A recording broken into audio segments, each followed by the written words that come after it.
the ancient village of Iamo, where red earth met the sky and palm trees whispered secrets of the ancestors, power was respected more than character. The village healer, Baba Kofoworala, was feared and honored. His herbs healed kings, his words decided life and death, and no one dared question him. People bowed not because he was kind, but because he was powerful. On the edge of the village lived Abini, a young woman with tired eyes and gentle hands. She fetched water before dawn, cared for the sick without payment, and spoke only when spoken to. Orphaned early, she was raised by the women of the river shrine, taught patience, silence, and the wisdom of listening. Unknown to the village, Abini carried a secret tied to destiny older than Iamo itself. When a strange illness began spreading, fevers that herbs could not cure, the elders summoned Baba Kofoworala. He demanded an assistant, someone young and obedient. The elders pointed to Abini. She bowed and followed him, unaware that this journey would awaken truth, shame, and honor long buried. As the sun dipped behind the Irako tree, the ancestors watched. Iamo was about to learn that humility walks quietly, and greatness often wears torn sandals. From the first day, Baba Kofoworala treated Abini like dust beneath his feet. He shouted, insulted her lineage, and mocked her silence. "You are slow because you are empty," he often said. When she made mistakes, he punished her harshly. When she succeeded, he claimed the glory. Yet Abini never answered back. She worked with care, learning the roots, leaves, and chants. At night, while the healer slept, she prayed quietly, pouring libation with whispered words taught by the river women. The spirits listened. One afternoon, a child arrived burning with fever. Baba Kofoworala's strongest herbs failed. In desperation, Abini gently suggested a forgotten leaf. The healer exploded in anger. "A nobody correcting me?" he shouted, striking the calabash from her hands. The child worsened. Later that night, the child's fever broke after Abini secretly prepared the remedy. The healer took credit. The village praised him. Abini remained silent, but the ancestors wrote everything down. Piride bilindet Baba Kofoworala. He did not know that the hands he abused were the very hands preserving his honor. Far from the village, beyond the tall grasses, lay the forgotten river shrine. That night, Abini returned there alone. She knelt by the water and spoke the truth she never spoke aloud. She was not just an orphan. She was the last bloodline of the shrine guardians, chosen at birth to restore balance when pride ruled men. Her mother had died protecting a sacred calabash, one that healed without herbs, one that responded only to humility. Abini had carried its mark on her wrist since birth. The time of revealing was near. The river stirred. The ancestors whispered, "Remain humble. Let pride expose itself." Meanwhile, Baba Kofoworala began to fall ill. His hands trembled. His chants failed. Fear crept into his heart. For the first time, power abandoned him. The elders murmured. The healer who once commanded life now begged for rest. Only Ebony noticed the signs. Only she understood what was coming. The sickness came for Baba Kofawurala like a silent judgment. At first, it was only a tremble in his hands, slight enough to ignore. Then his voice cracked during chants that once shook spirits awake. By the third day, the powerful healer could no longer stand without support. The same mouth that once shouted commands now whispered prayers in fear. Villagers gathered outside his hut, murmuring in disbelief. How could the man who healed kings not heal himself? The elders burned incense, but nothing changed. Herbs rotted in bowls. Charms lost their meaning. Pride had finally met its limit. Inside the hut, Baba Kofawurala lay drenched in sweat, staring at the roof as if the ancestors themselves stood above him. That was when he called for Ebony. His voice, once thunder, was now broken.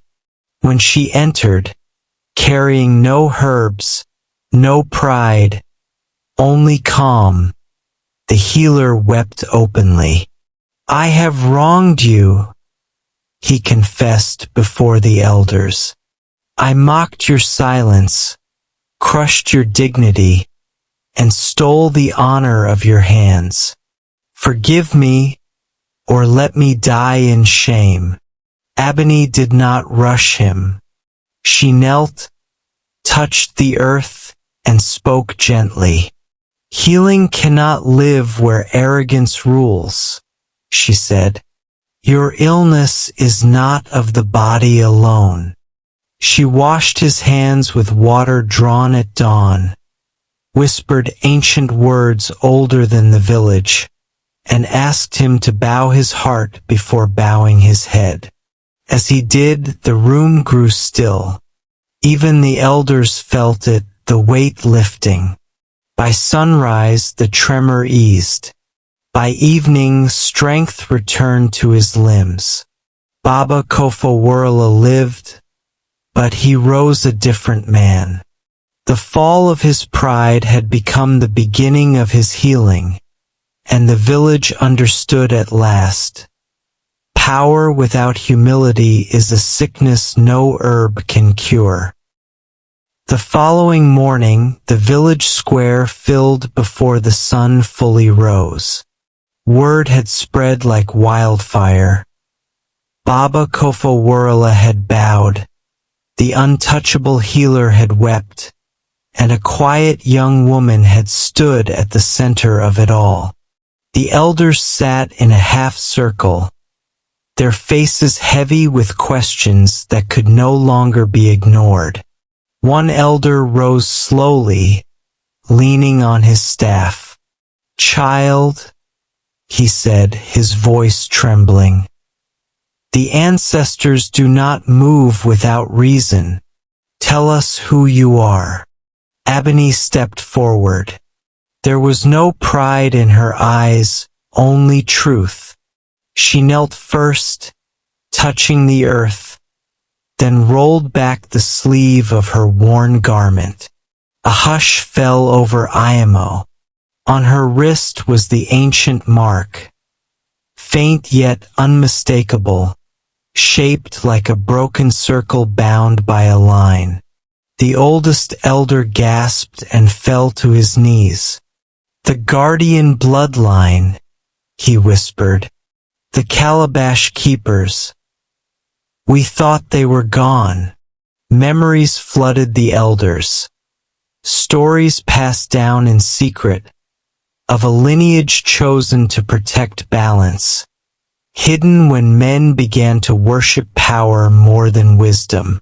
Ebony spoke softly of her mother, who died protecting the sacred calabash, and of the river women who raised her to serve without pride.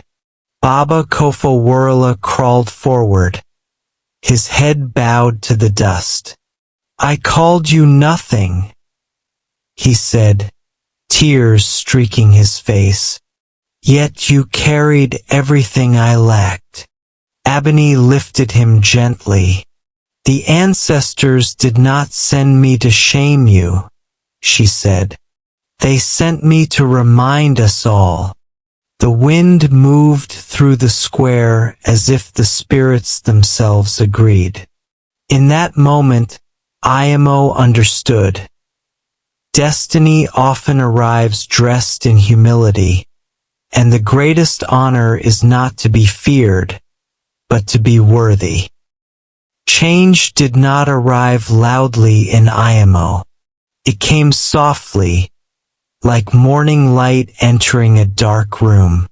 After the revelation, the village expected Abani to take a throne, to command, to rule. But she did none of those things. Instead, she returned to her quiet ways, fetching water, tending the sick, listening more than speaking. Yet everything was different because truth had been seen. Baba Kofoworola no longer sat above others. He moved among them. He asked questions where he once gave orders. When patients came, he listened first before touching herbs. Often he invited Abani to speak, and when she did, the entire hut fell silent. Not from fear, but from respect. Together, they changed how healing was done in Imo. The healer taught skills. Abani taught compassion. Where Baba Kofoworola once demanded praise, he now gave credit freely. Where insults once ruled, patience replaced them. The young apprentices noticed. The children noticed. Even the elders noticed that peace had returned to the land. One evening, Baba Kofoworola stood before the village and laid down his staff. "Power without humility almost destroyed me," he said. "From today, no healer in Imo will raise their voice above kindness." The elders nodded in agreement.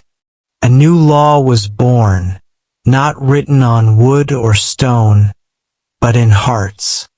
Abani never claimed leadership, yet she became the village's quiet compass.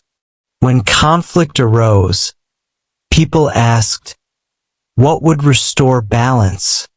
When pride tried to rise again, her calm presence reminded them of the cost. Imo learned a lasting truth. When humility leads, wisdom follows. And when those who once oppressed learn to bow, an entire community rises. Years passed, but the story of Imo did not fade. It grew. Children who were not yet born when pride fell now sat beneath the Irako tree, listening as elders told the tale, not of shame, but of awakening. They spoke of a time when power ruled loudly and humility walked unnoticed, until destiny revealed its true face. Abani grew older, her steps slower but her spirit unchanged. She never called herself a guardian, never claimed a title, yet travelers came from distant villages seeking wisdom. She gave them no charms, only words. "Look again at who you despise," she would say. "Greatness often hides where pride refuses to look." Baba Kofoworola lived the rest of his days in service.